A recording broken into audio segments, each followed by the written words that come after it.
ከጥቂት ወራት በፊት ከዳንጎቴ ጋር የነበረን ስምምነት የዳንጎቴ ሲሚንቶን ተጨማሪ ላይን የመጨመርና ምርቱን ማሳደግ አንዱ ኮር የኢንቨስትመንት አንጓ ሲሆን ሁለተኛው ደግሞ በጎዴ የ3 ሚሊዮን ቶን ማዳበሪያ ፋብሪካ መገንባት ነው።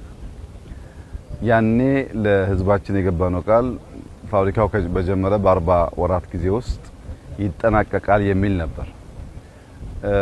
ይህንን ስራ ከጀመርን በኋላ በዓለም ላይ እንደሚታወቀው ማዳበሪያና ነዳጅ በጣም አስፈላጊ ኢምፖርታንት ኮሞዲቲ ሆኖ ስለመጣ ጊዜውን ለማሳጠር ምን ማድረግ እንችላለን የሚለውን ከዳንጎቴ ጋር ስንመካከር ቆይተን ዛሬ ደግሞ ስራው ያለበት ደረጃ እያየን ነው።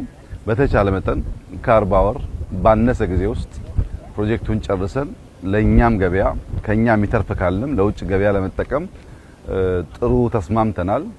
ስራው ያኔ መተን ስናይ ያው ሐሳብ ነበር። ዛሬ እንደምታዩት ስራው ተጀምሯል። ከ3 ወር በኋላ ቢበዛ 4 ወር በኋላ እንመለሳለን። ከ4 ወር በኋላ ስንመጣ አብዛኛው መኖሪያ ቤት ግንባታ ይጠናቀቃል። ለ5000 ሰው የሚሆን መኖሪያ ቤት ግንባታ ትንሽዬ መንደር ነው የሚሰራው። መስከረም ላይ እሱ ሙሉ በሙሉ ተጠናቆ ስራ ይጀምራል የሚል እምነት አለ። ውሃውን ካለበት ወደዚህ የማምጣት ስራ ከፍተኛ ቦታዎችን ዝቅ የማድረግ ዝቅተኛ ቦታዎችን የመሙላትና ለፕላንቱ የማዘጋጀት ስራ የተሰራ ነው ያለው። በርካታ ሪሶርስ ተገዝቶ እየመጣ ነው ያለው እና ባጠረ ጊዜ ውስጥ የማዳበሪያ ፋብሪካውን አጠናቀን የኢትዮጵያን አንዱን ቁልፍ ችግር እንፈታለን የሚል እምነት አለ። የዛሬ እዚህ ቦታ የኛ መገኘት ዋናው ምክንያት ይህ ፕሮጀክት በቅርበት የምንከታተለው የምናየው የምንመራው ችግሮች ካሉ እየቀረፍን ባልነው ጊዜ ከተቻለም አፍጥነን ለመጨረስ ያለንን ኮሚትመንት የሚያሳይ ነው። አሊኮ በጣም ኮሚትድ ሰው ነው። በገባው ቃል መሰረት ገንዘቡን፣ ጊዜውን፣ ሙያተኞች አፍስሷል። የቅርብ ክትትልና ድጋፍ አድርገን በማሳካት ኢትዮጵያ ውስጥ ያለውን ዋነኛውን ችግር እንፈታለን የሚል እምነት አለኝ። በጣም ደስ የሚል ስራን ያየነው።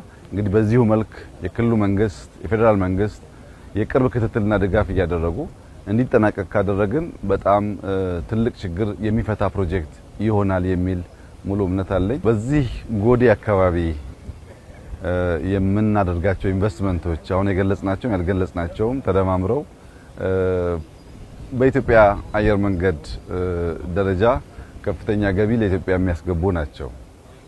ቀላል ኢንቨስትመንት አይደለም። ዳንጎቴ ብቻ ከ3 ቢሊዮን ዶላር በላይ ነው እዚህ ቦታ የሚያፈሰው።